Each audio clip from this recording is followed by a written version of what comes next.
shame we don't get to see more of Ma and Pa Kent. I like the fact that they've made them look, he made them look and appear and sort of have the accents like, of yokels, of actual sort of like, Kansas-like rubes. My apologies to anyone from Kansas. I like that because every time we've seen Ma and Pa Kent, they've just had regular accents. They don't sound country.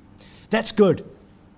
And I really like that scene in which, Ma's talking to him and the mobile's down there and like, it's alien technology almost like a smartphone. That's a good thing. But they're barely there.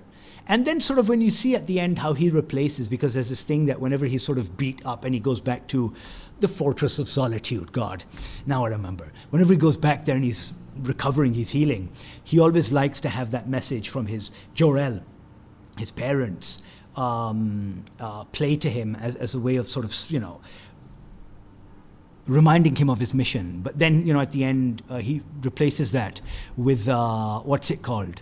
That of the, his actual, his Earth parents.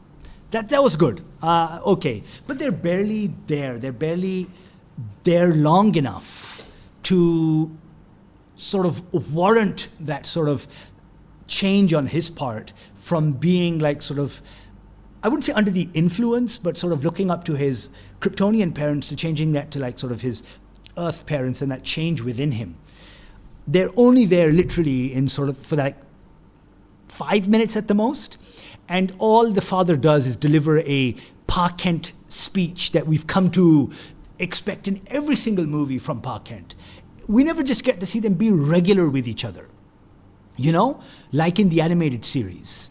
We're just sitting down for a meal or something like that, and they're just conversating. It's like all the time, every time he goes back to the farm, he just needs some sort of verbal encouragement from them. And, there he is back to his mission, which is, I don't think, is entirely their purpose. But maybe somewhat of an improvement from Kevin Costner's.